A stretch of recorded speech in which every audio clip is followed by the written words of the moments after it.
समाधान मला आहे ना समटण्यावर आहे ना घरी जायला थोडासा टाइम झाला आज, कारण की आहे ना आज आम्ही गेलेलो होतो थोडंसं बाहेर कामानिमित्त, आणि तेवढ्यात आहे ना या भावानी गाडी अशी चढून दिली की डायरेक्ट डिवायडरच दिसलं नाही का काय याला.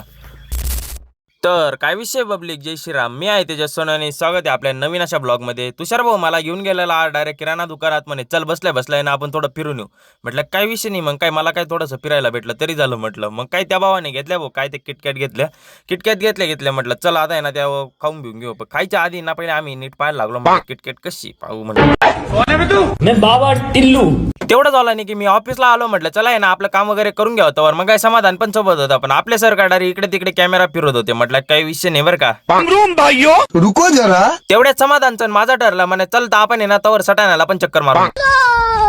सटाण्याला गेल्या गेल्या गोमाताने ना अक्का चक्कर रस्ता जाम करून ठेवलेला होता. म्हटलं काही विषय नाही, पण जाता जाता महाराजांचं दर्शन तर झालंच पाहिजे. मग काय लांबून काय ना, पण मग जाता जाता महाराजांचं दर्शन घेतलं आणि त्यानंतर आम्ही निघालो ती शमळीकडे चाललोच होतो की तेवढ्या त्यांना आराय फाट्यावरती जो असाच पाणी पडलेला होता की विचारून नका बोललो. आम्ही जायच्या आधीच पाणी पडून गेलेलं होतं. आम्ही आलेलो होतो नव्या शमळीमध्ये एकदम मंदिर भारी भारी होते, त्यात काही विषयच नाही भाऊ. आणि एक काका काय इकडे बकरीलाच पकडत होते. म्हटलं काही विषय नाही, पण जाता जाता म्हटलं परत एकदा महाराजांचं दर्शन झालंच पाहिजे. मग काय त्यानंतर परत आम्ही निघालो सटाण्यावरनं. मग काय सटाण्यावरनं चालत होतं या भावानी ना इकडे एवढी गाडी डिवायडर वरती घालून दिली, आणि ती पण दिवसा घातलेली ती. म्हटलं चला आजचा ब्लॉग आपण इथे संपवणार आहे, तर लाईक अँड फॉलो करून घ्या आणि अशा नेक्स्ट ब्लॉग बनवण्यासाठी फॉलो करा.